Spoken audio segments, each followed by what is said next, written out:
Dizem, quando você falou que a elite brasileira é muito atrasada e tal, dizem que, de modo geral, esse empresário, esse capital empresarial,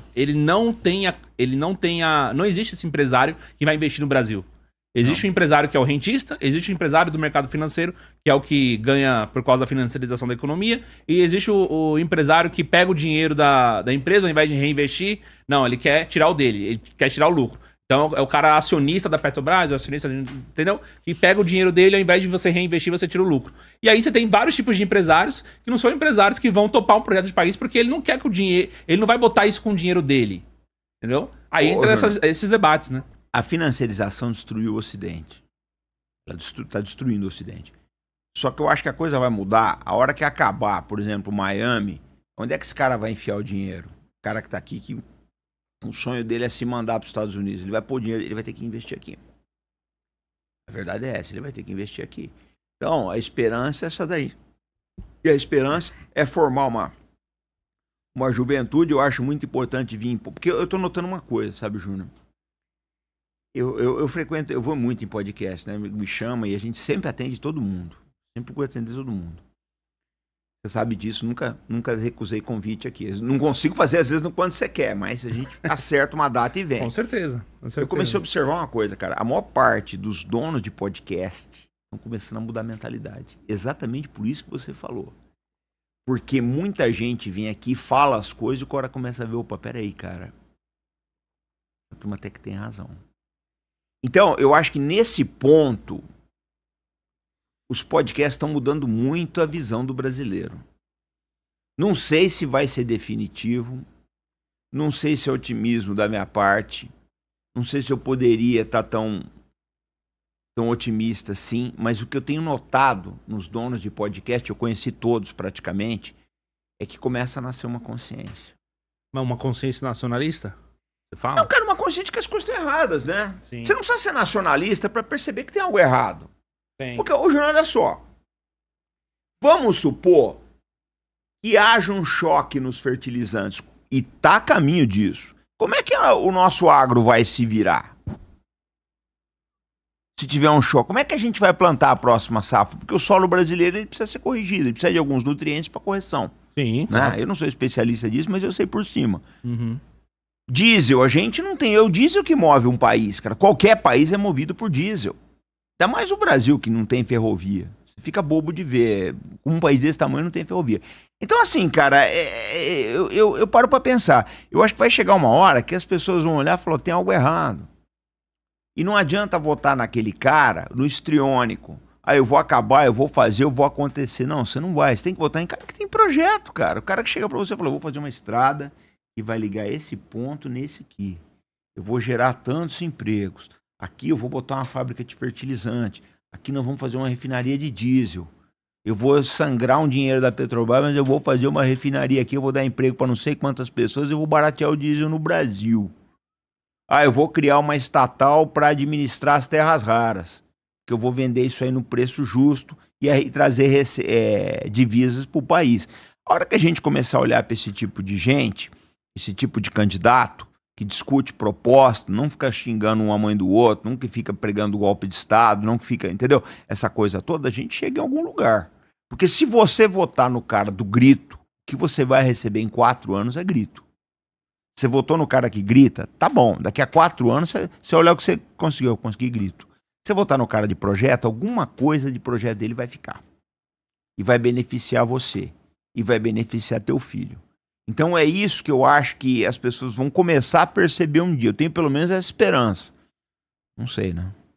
Dizem que o brasileiro tá cansado do populismo, né? É uma coisa que eu vejo as pessoas falar bastante. Do só promessa, né? Promessa disso. Mas o problema é que tem que saber o que ele quer também, né, Júnior? E outra, a política não tem filtro no Brasil, né? O problema é que não tem filtro. Você não tem filtro nenhum aqui dentro. Qualquer um. Qualquer Zé Mané aí pode ser candidato a qualquer coisa. Sim. Não tem um filtro. O partido quer o quê? É alguém que seja popular para trazer voto para ele, porque ele mete a mão no fundo eleitoral. É assim que as coisas funcionam. Ele vai ter acesso ao fundo eleitoral. Então, o que eu acho? Como é que eu enxergo as coisas aqui, né? Você precisaria ter um filtro. A gente não tem. Então, é difícil, né? Aí fica muito difícil. Eu vejo aí, eu estava vendo de um candidato fazendo discurso aí pro agronegócio, o cara só destilou bobagem lá, cara, ódio. Eu não vi ele apresentar um projeto. E as coisas não funcionam assim, sabe, Júnior? Mas o que eu A observo... única coisa que a gente pode se orgulhar em questão de produção é do agro, né? Sim, eu acho que O tem agro que é super investir, eu acho que importante. tem que tornar até o agro mais produtivo, né? A gente tem que estudar formas aí de vender o nosso produto agrícola de processado para ter uma margem de lucro em cima aí. Mas sem uma política pública fica difícil, né? Porque tá muito ainda. O problema do Brasil é que tem ainda muito a política do nós contra eles, né, cara? É difícil. Conversando com. Já que você falou que tem muita gente mudando, criando uma consciência, eu conversei com o Super Xandão. E o Super Xandão é um fanzaço do Enéas, né? Quando ele cita o Enéas, ele fala que a obra do Enéas consiste em mostrar que o Brasil nunca deixou de ser colônia, né? Nunca deixou de ser colônia. Você só vai mudar isso aí se você mudar a cabeça das pessoas, cara. E no caso por exemplo, tava falando do cara que ele acha que só porque ele não é comunista, ele é nacionalista. E não é verdade, porque o Brasil ele é colônia até hoje do capital estrangeiro. Mas você precisa dessa divisão, você tem que jogar um contra o outro, né? Porque aí você não faz nada. Olha, Júnior, eu estive na China recentemente, eu trouxe uns jornais de lá, eu sempre conto a história. Pega um jornal chinês e um jornal brasileiro. Tem uma diferença muito grande, é gritante na capa. Porque o jornal chinês fala de estrada, fala de projetos, fala de comércio. O jornal brasileiro é só de escândalo. É só escândalo. Então, é complicado. Se é isso que as pessoas estão querendo, é isso que elas vão ter. Né? Eu acho que a gente um dia... eu acho que a imprensa vive disso. Vive disso. Eu estava assistindo um documentário esses dias muito bom sobre o golpe de 61. Teve um golpe no Brasil em 1961, pouca gente sabe. O pessoal já não lembra mais. Qual que é o documentário? É 1961, do Amir Labaki. Tá. É 3 partes. E é interessante que o documentário fala da tentativa do João Goulart não assumir... Um cara interessante pra você entrevistar é o João Vicente Goulart, filho dele. Eu te passo o contato. É um cara que vale a pena você entrevistar o João Vicente, pessoa fora de série. Eu gosto muito dele. A mãe dele também, a esposa do presidente, tá viva. Maria Tereza Goulart tá viva. E são pessoas que vale a pena se entrevistar. Volta e meia ele tá aqui em São Paulo, vou te passar o contato, ele mora em Brasília. Eu acho que vale a pena se entrevistar o João Vicente Goulart. E o vídeo fala dessa tentativa de impedir a posse dele. E você vê que o que aconteceu naquela época continua acontecendo hoje. É uma luta de classes dentro do país, né? E aquele mesmo pessoal do atraso dos anos 60 estão aí até hoje, cara. Estão aí até hoje. Então é um atraso muito grande, né? De mentalidade. Júnior, você só vai mudar as coisas se você mudar a cabeça das pessoas.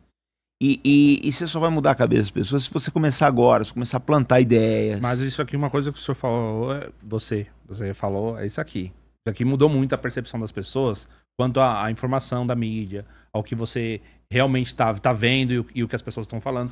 Porque o Irã é atacado, ao mesmo tempo que o Irã é atacado, as pessoas falam que não, porque os Estados Unidos têm um poder bélico gigantesco, a maior potência do mundo, Donald Trump sabe o que tá fazendo, capturou o Maduro, aí o pessoal põe até aquela revista Time, né, a capa, mostra que Trump vai fazer isso, vai fazer aquilo, e aí você vê depois o caça que nunca foi abatido sendo derrubado, poderio militar surpreendente do Irã, mas eles sabiam, mas a gente não sabia. E o Irã, que teve um ataque no passado, dessa vez respondeu de uma forma muito mais efetiva, né? E assim, drones militares, a própria capacidade de se manter no regime, tudo isso daí, tipo, começou a aparecer como surpresa, né? Então, pô, as pessoas começaram a olhar para isso daí, pô, não dá para você comprar essa visão e não dá para você entender que essas informações são reais.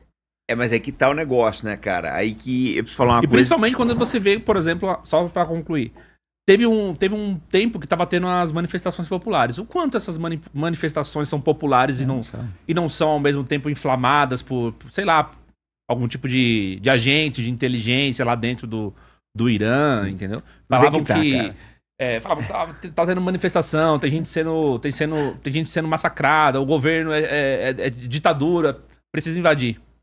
Então, mas é que tá, camarada, esse aqui é meu negócio. Você, do tempo que eu faço podcast com você, pra hoje já mudou muita coisa na tua cabeça. Você talvez não perceba isso. Eu percebo que eu venho aqui mais a miúde. Vem aí, sei lá, 2, 3 vezes por ano, a gente começa a ver. É outro Júnior, sabe? É outro Júnior. Você já tá mudando. Agora, você não percebe que tem uma coisa que acontece na tua vida que você não sabe. Hoje em dia, você influencia mais gente do que a televisão. Porque a maior parte do jovem... Olha, cara da minha idade, assim, eu não assisto mais Globo, essas porras aí. Mas muita gente da minha idade assiste. Só que o jovem não, ele vai assistir você, cara.